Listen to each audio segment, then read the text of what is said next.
नर्मदे हर।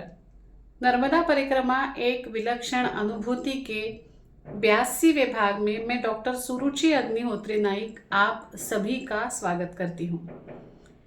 पिछले भाग में, पिछले पर्व में मैंने आपको देवरा गांव के बारे में बताया था और कहा था कि यहाँ से बहुत अजीब सी बातें हमारे साथ होने लगी थी।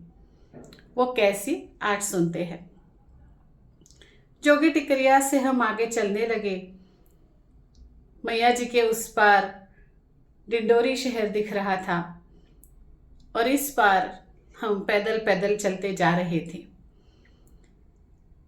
वहीं रास्ते में एक किसान ने बताया, यहाँ लंबे नारायण गुफा है, आज रात यही विश्राम कर लो। हम दर्शन लेने के लिए अंदर गए, दर्शन किए। वहां पे एक महात्मा बैठे थे, उनसे बस पल भर का वार्तालाप हुआ और पता नहीं क्यों मेरे मन में अचानक से विचार आया, नहीं, मुझे यहाँ नहीं रहना है, मैं यहाँ नहीं रहूंगी। अगर आप इसका कारण पूछेंगे कि ऐसा क्यों हुआ, तो शायद मैं बता नहीं पाऊंगी। मैं और बाबा साथ में थे और बाबा उनके साथ कुछ बातें कर रहे थे और मैं मन ही मन सोच रही थी कि मुझे यहाँ रहना ही नहीं है। वहाँ ऐसा कुछ नहीं था कि मैं खास कर किसी मुद्दे को लेकर बोलूं कि ये कारण है और इसलिए मुझे यहाँ नहीं रहना है। ऐसा कुछ भी वहाँ नहीं था, लेकिन मेरे मन ने कहा नहीं, बस। और वो नहीं जो कहा, वो इतनी तीव्रता के साथ कहा कि मेरे मन की बात को काटने का मेरा मन नहीं हुआ और मैंने मन ही मन ठान लिया कि यहाँ मुझे नहीं रहना है। अभी ऐसी बातें नहीं हुई थी कि यहाँ रहना है या यहाँ नहीं रहना है, ये तय नहीं हुआ था। जब भी कभी निवास करना होता था या आसन लगाना होता था, तो मैं और बाबा आपस में बात करते थे और फिर ही ये तय होता था कि हमें यहाँ रहना है या हमें यहाँ नहीं रहना है। लेकिन आज वैसी कोई बातचीत मुझमें और बाबा में नहीं हुई थी। वहाँ के जो महंत थे, उन्होंने हमें काली चाय पिलाई और अब वहाँ के जो ग्लासेस थे काली चाय के, वो धोने के लिए मैं और बाबा पानी के नल के पास गए और बाबा ने मुझे कहा, सुरुचि हमें यहाँ नहीं रहना है।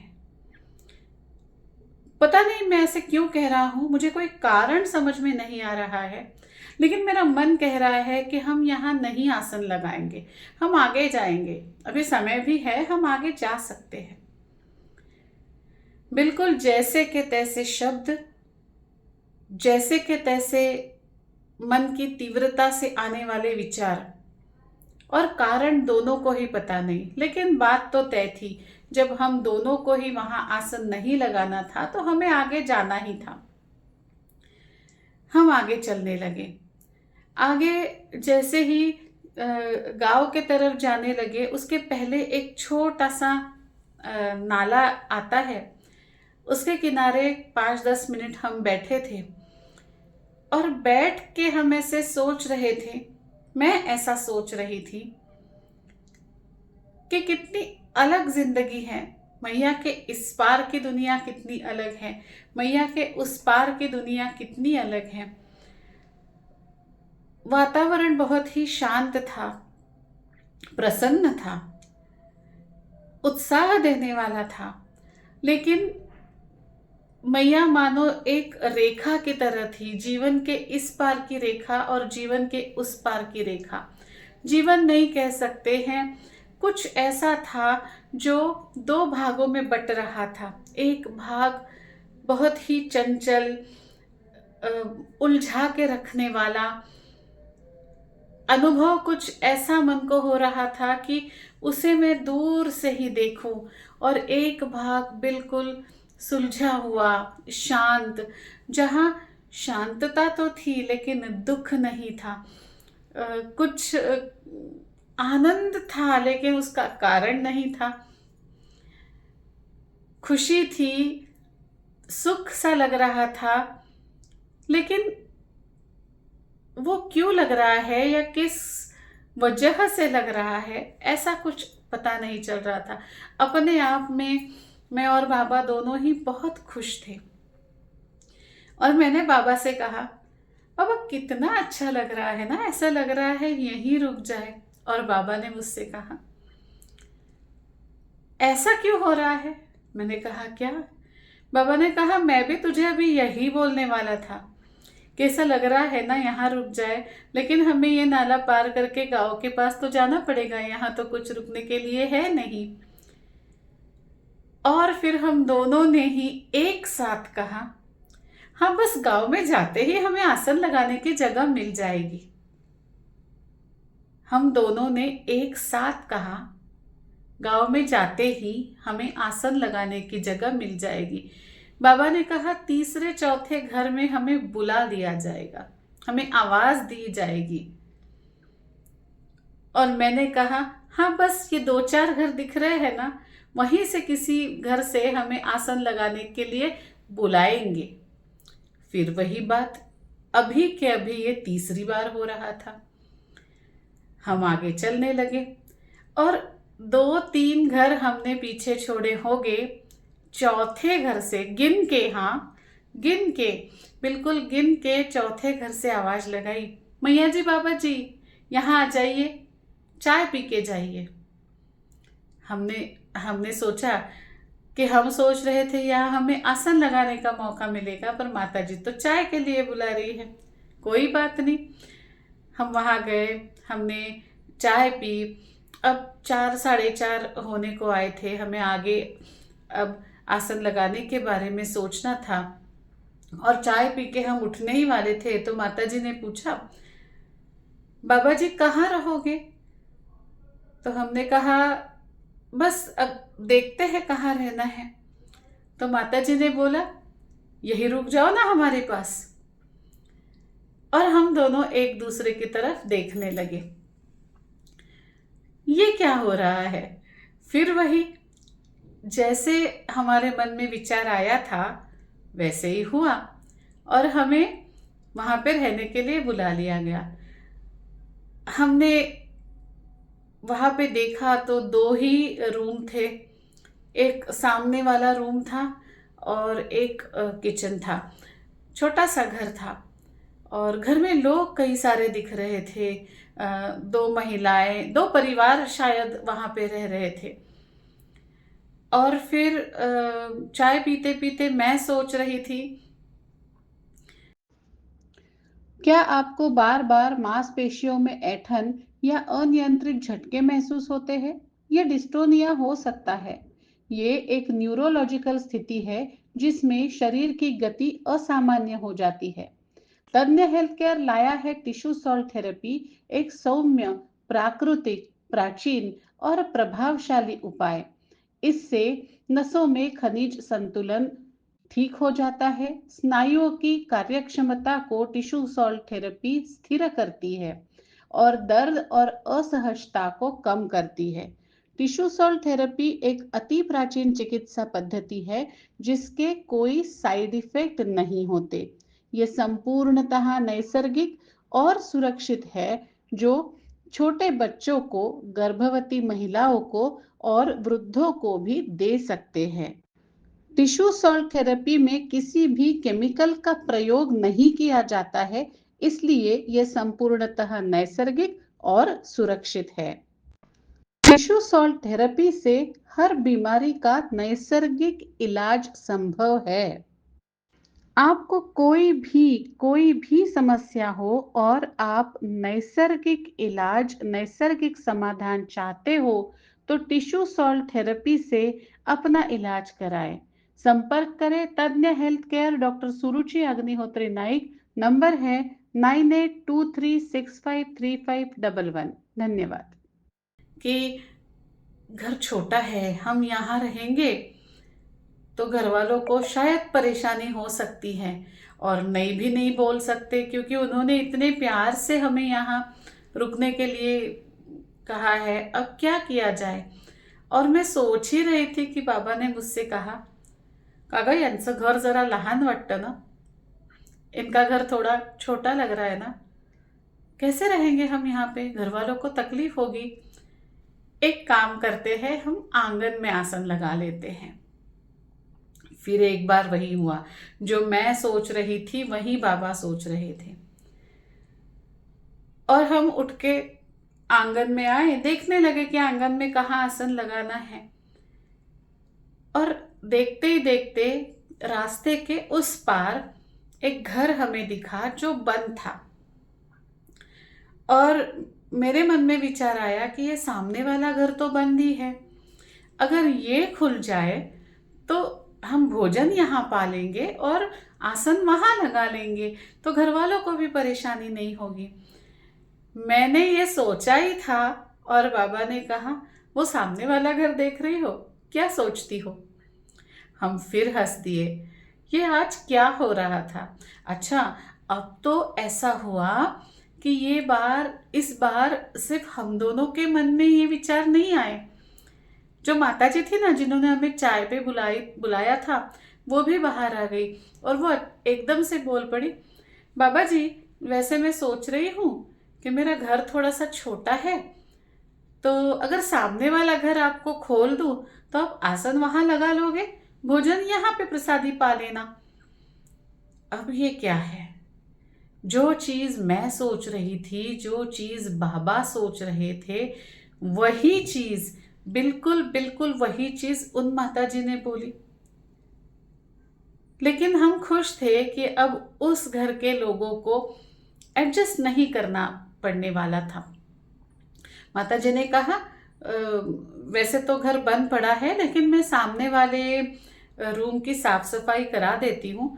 सामने वाले रूम में लाइट नहीं है, अंदर भी लाइट नहीं है, शायद बिजली कट चुकी है, क्योंकि कई दिनों से यहाँ कोई रहता नहीं है।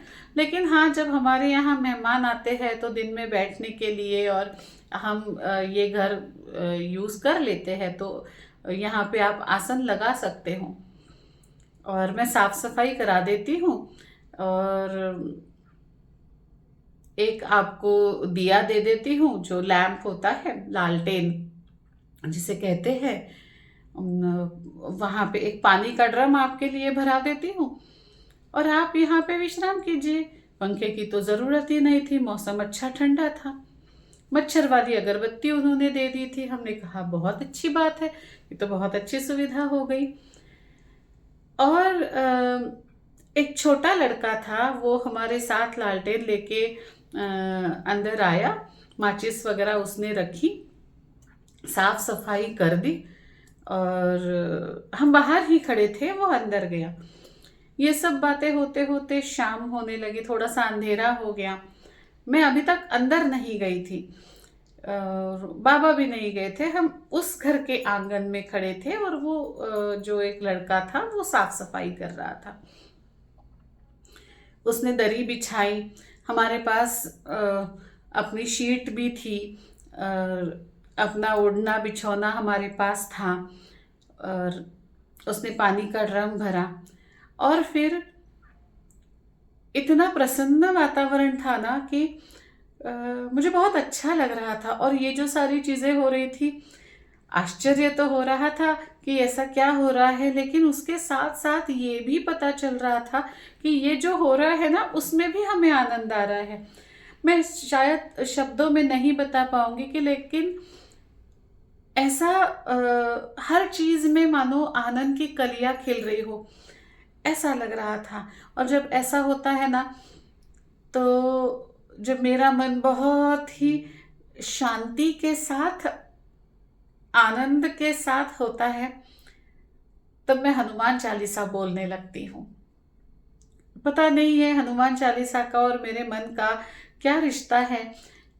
जब मैं उदास होती हूँ तब भी मैं हनुमान चालीसा बोलती हूँ, तब हनुमान चालीसा बोलने के बाद मेरा मन प्रसन्न हो जाता है, और जब मैं प्रसन्न होती हूँ तब भी मैं हनुमान चालीसा बोलती हूँ, तो मुझे बहुत अच्छा लगता है। तो मैंने हनुमान चालीसा बोलना शुरू किया और बाबा ने कहा, चलो एक बार अंदर जाके देख लेते हैं, पानी वानी बॉटल वगैरह भर के रख देते हैं और फिर भोजन प्रसादी के लिए जाएंगे। पूजा पाठ करनी है तो जहाँ आसन लगाते हैं वहीं आसन लगा के पूजा पाठ कर लेंगे। मैंने कहा ठीक है। और चलते चलते मैं एकदम से लड़खड़ आई। एक चढ़ने के लिए छोटी सी वहाँ पे सीढ़ी तो नहीं थी, ईंटें रखी हुई थी और अचानक से मुझे वो ईंटें दिखी नहीं शायद, और अचानक से मैं गिरते गिरते बच गई। तो बाबा ने मजाक में कहा, क्यों, तुम तो हनुमान चालीसा बोल रही हो ना, गिरोगी कैसे? तुम्हारे हनुमान जी को बुलाओ, कहो मुझे गिरने मत देना। और मैंने हंस दिया, मैंने कहा वो तो यहीं पे है, उन्हें क्या बुलाना, वो तो यहीं पे है। और ऐसा बोलते बोलते मैं अंदर गई। मेरे पास टॉर्च भी था, थोड़ा सा हल्का सा अंधेरा हो चुका था और मैंने ऐसे टॉर्च रूम में फेरा और जहाँ पहला टॉर्च गया मुझे लगा कोई खड़ा है। एकदम से मुझे लगा कोई खड़ा है। मुझे पहले लगा कि शायद उस साफ सफाई करने वाले लड़के के साथ और कोई आया होगा और मेरा ध्यान नहीं गया होगा। तो मैंने फिर से टॉर्च लगा कर देखा, वहां पे 6-7 फीट बड़ा हनुमान जी का एक फ्लेक्स ऐसे रखा हुआ था। कटआउट कहूंगी मैं, फ्लेक्स भी नहीं, मतलब सिर्फ हनुमान जी का आकार था, कटआउट था। वो ऐसे रखा हुआ था, हाथ में गदा लिए हुए,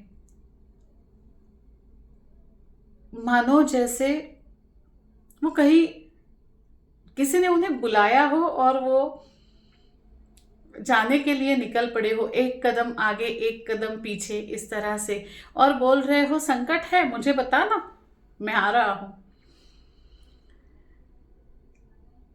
मैं तो समझ ही नहीं पा रही थी। मुझे ये पता था कि अब तक जो सारी चीजें हो रही है वो सिर्फ कोइंसिडेंस तो नहीं है। कोइंसिडेंस एक बार होगा, 2 बार होगा, ज्यादा से ज्यादा 3 बार होगा। बार बार बार बार बार बार जो होता है वो संयोग नहीं होता, वो कोइंसिडेंस नहीं होता। वो क्या था मुझे नहीं पता, वो क्यों था मुझे नहीं पता, लेकिन हाँ एक बात जरूर थी, तब मैं और बाबा सिर्फ दोनों नहीं थे, कोई बहुत बहुत पुण्यदायी शक्ति, बहुत सात्विक शक्ति हमारे आसपास थी, जिसकी वाइब्रेशंस प्रसन्नता के रूप में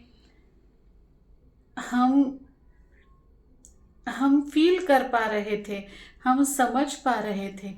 लेकिन वो क्या था ये तो आज भी मैं नहीं बता सकती। मेरे लिए वो आज भी एक पहेली है जो सुलझी नहीं, लेकिन पहेलियाँ सुलझाने बैठ जाऊंगी तो फिर मैया कैसे समझ में आएगी, ये तो मुश्किल होगा। और इसलिए मैंने वो चीज़ वही छोड़ दी। जैसा जिसका जितना आनंद मैं ले पाती बस मैंने उतना लेने की कोशिश की। और उस रात भोजन प्रसादी पाने के बाद देवरा में हनुमान जी के रक्षा कवच में मैं और बाबा उस रात हमारा निवास हुआ। पता है जब हम आगे चले ना तब बहुत अलग अनुभव आए। बुरे नहीं कहूँगी, अच्छे नहीं कहूँगी, लेकिन आश्चर्य देने वाले कहूँगी। कंचनपुर का अनुभव मुझे याद आ रहा है। मुझे ऐसे अनुभव याद आ रहे हैं कि आज जब सोचती हूँ तो ऐसा लगता है कि अरे ऐसे भी अनुभव आ सकते हैं। लेकिन अब ये भाग थोड़ा सा बड़ा हो रहा है तो अगले भाग में ज़रूर बताऊंगी। तब तक के लिए नर्मदे हर, नर्मदे हर, नर्मदे हर। एक चीज़ ज़रूर कहना चाहूँगी, हमारे इस चैनल का नाम हमने अनादि अनंत रखा है, जिसमें मैं सनातन से जुड़ी हुई बातें, सनातन का प्रसार प्रचार, शास्त्र, स्तोत्र, उसके पीछे की वैज्ञानिक कारण, इन सारों को लेकर आने की कोशिश करती हूँ। तो मैं आपसे निवेदन करती हूँ कि नर्मदा परिक्रमा के साथ साथ इन सारे वीडियोस को भी आप देखें और मुझे आप बताएं मुझे कि और मैं किस तरह से वीडियो आपके लिए ला सकती हूँ जो सनातन की जागरूकता के लिए उपयोग में आए। मैं चाहती हूँ कि मैं कुछ कर पाऊँ, और इसलिए आप इस वीडियो को भी लाइक शेयर कीजिएगा और इस चैनल को भी लाइक शेयर और सब्सक्राइब कीजिएगा, और ज़रूर बताइएगा कि आप किस तरह के वीडियोस आध्यात्मिकता से जुड़े हुए मुझसे सुनना चाहते हैं, और मैं उन्हें आपके सामने लाने का प्रयास करूँगी। नर्मदे हर, नर्मदे हर, नर्मदे हर।